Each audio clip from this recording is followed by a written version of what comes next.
let's continue. So we have a lot of questions and people asking our thoughts and opinions on Marianne Williamson. Like a lot of questions. I want Olay to go first. Marianne I Williamson. I saw that face. I want to set the tempo. Set the tempo. I ain't got nothing to say. No, y'all have about that. Y'all have about that. Knock yourselves out. I don't mind going first. So I have a bigger breakdown on my channel this week. My first video on it. Basically, I don't know. Point is, she's not going to defeat Biden for the nomination. Just to quickly clear anybody that thinks that is a possibility. It's not like Bernie Sanders. It's not like Donald Trump. Voters on the right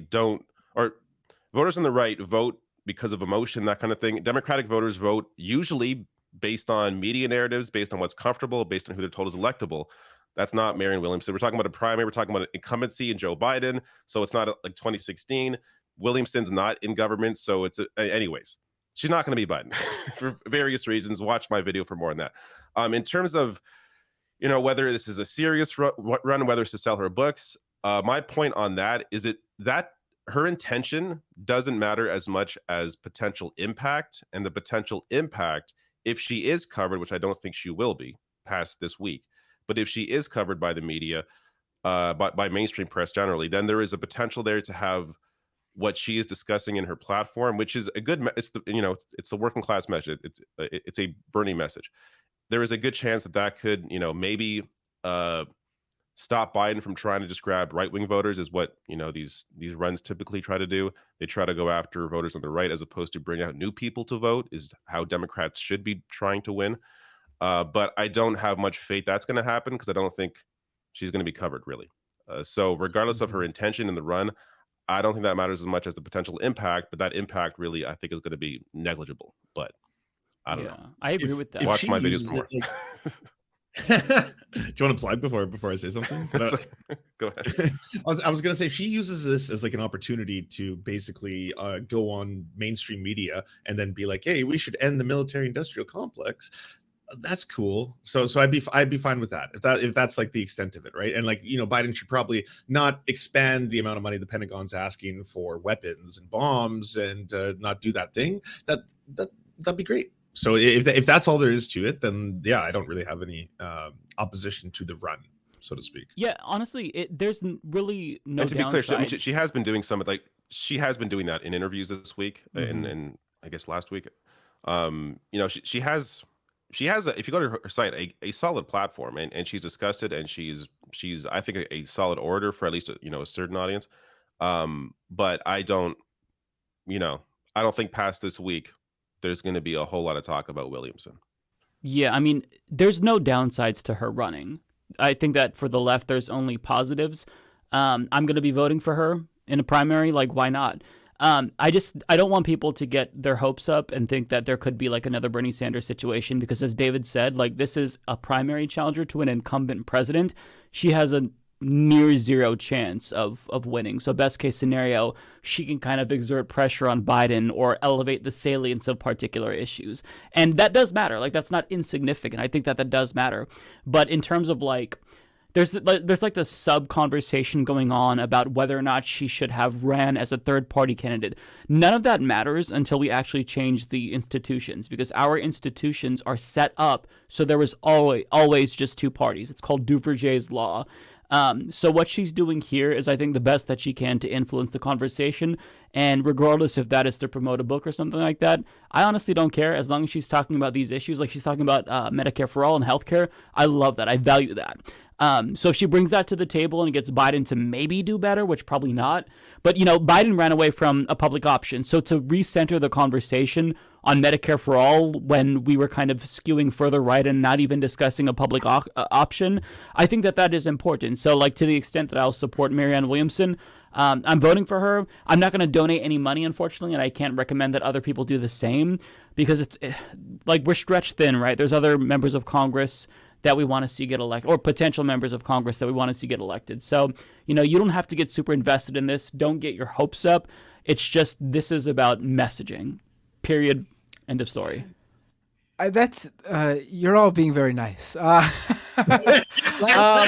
Listen, I think she, as a person who's put herself out there, she seems like she believes what she says, and she seems like a very nice individual. But this run, what's behind it? Nothing. There's nothing behind it. I'm not going to tell someone not to run. Anyone who wants to run should run. But the whole point of pushing someone, if you're running a campaign, even if the point is you're going to lose, but to push someone, there still has to be a movement behind you. That's why Bernie's campaign was so successful. That's why those left-wing campaigns that just try to push someone towards the left are more successful, because there's some sort of movement behind them, or the individual is a well-respected, long-time person within the scene, the leftist movement. She's just not that. There's nothing behind her. The idea that she's going to push Biden anywhere is, and I say this as someone who thinks she's nice, it's laughable. It's laughable. She's not going to be able to do any of that. She isn't. And I'm saying she should run. She should run. She should do whatever the hell she wants. I like her. I like what she says. She just doesn't have that long-term standing within the left. Like, I remember in 2016, when did she run? In 2020 she ran, right? Yeah, I remember in 2020, like, she was like learning as she went. She was like asking people after a debate, what do you all think of Medicare for all? Because that wasn't her original position. And she saw that. Mind. Yeah, she went against it because someone brought up how, like, wouldn't private insurance be like abolished? She it would. Oh, I'm against it now. Like, she changed. Listen, on the fly, she changed her mind. Like, what the hell? It's great if she changes her mind or whatever. But if you're gonna be that strong candidate who's gonna push the president of the United States left, you need some, you need something behind that, and she doesn't have it. She doesn't have that. Groups, something. Yeah. I in my first video on that, I mentioned as well. Like, has she been building this for a couple years? Because it doesn't seem like it. It's more just like all of a sudden, I'm running for president. She has a nice graphic, and I don't know. I guess there's some money behind her somehow. But there's no. It does. I agree with you. It's there's nothing that's going to happen. I respect that she's running as a Democrat and not third party, so she could play some sort of spoiler role. Because I mean, she knows what her role here is, or what she hopes for it to be, and it's not that she's going to be president.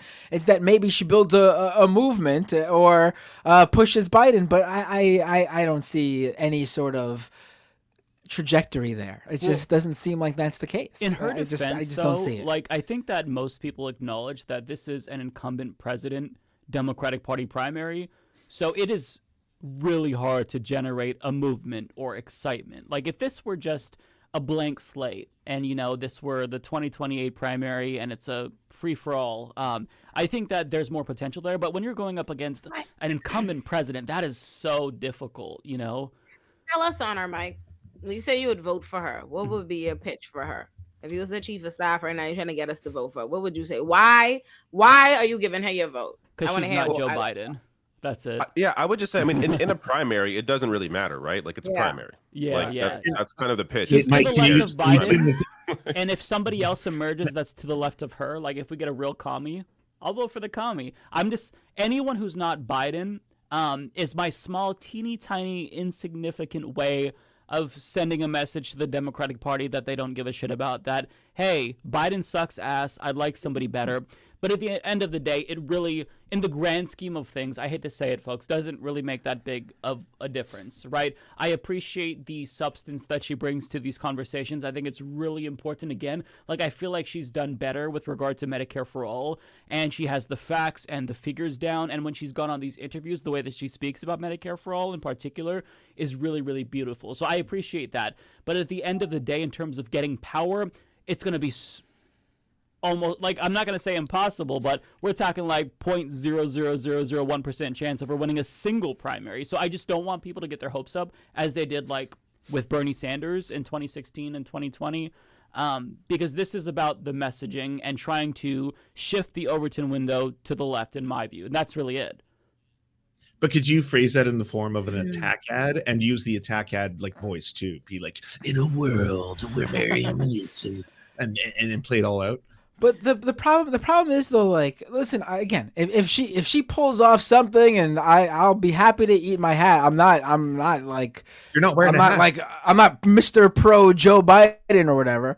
But she's just not the person. She just doesn't have that long standing, like, and there's not many people either who can do it, and who have that.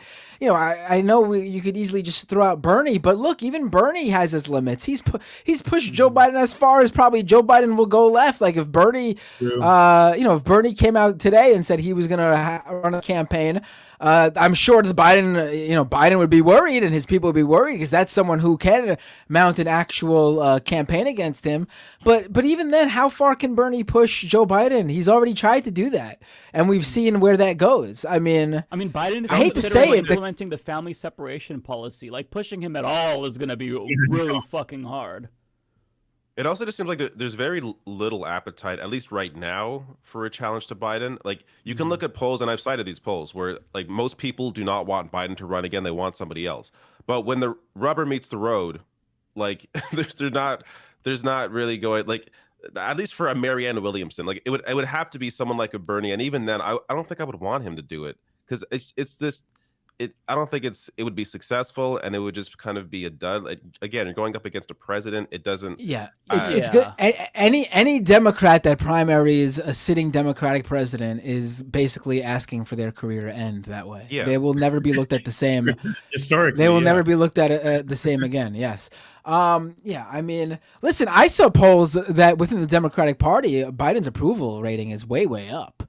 Which is so sad. Especially with young people. Especially the 18 to 29 demographic approve of Biden more than any other demographic. It doesn't surprise me. The alternative is like trans people shouldn't exist. That's the other side. Mm-hmm. Yeah. No So like for a young yeah. person who, like, most of them are like, they're in touch with this kind of shit, they see that. Yeah, obviously. If I looked over, okay, so what's the alternative to this fucking war criminal 1994 crime bill, creep show, smells women's hair? It's the elimination of queer people from the earth. Well then, yeah. So I'm gonna go with the Not first to mention one. like everything. Like it's just like this or fascism. Like that's kind of That's it, right? That's what people are looking at. It's like, So all of a sudden, Biden looks mighty fascism. fine compared to that. Yeah, Like, he looks great. If ever there was a point in time that the Democrats were right to use the GOP boogeyman argument, not to excuse their terribleness, but like if ever there was a time for them to use that argument and have it land, it's right now. I mean, like, I don't know how close we are to the death camps, not to be hyperbolic, but it's bad. Like we're having Republicans openly call for the eradication of transgenderism.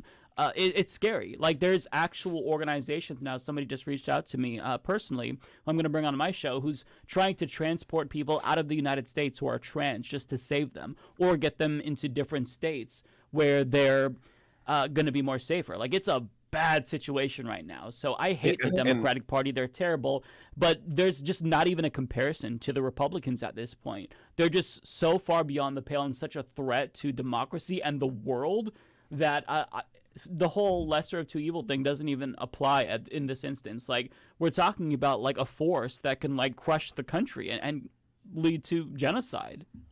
and on that point, like groups like the one that Mike just mentioned, that's where a lot of people's energy should be going towards. Like, I think sometimes people on the left get maybe a little, and this is in terms of like what I do. I cover politics, I cover news, but if you like, don't put all your hopes and dreams in like an election every 4 years. Like that isn't the end all be all, right? Like there is movements being built on the ground. There are groups doing active, like fantastic work. That's where your hopes should be at the moment. Like don't be thinking, oh, look at these people call themselves Leftist Mafia and they won't even back Marianne Williamson. Like that's a ridiculous way to try and look at any of these issues or politics generally. It's not about the election every 4 years. It's about what else is going on in between.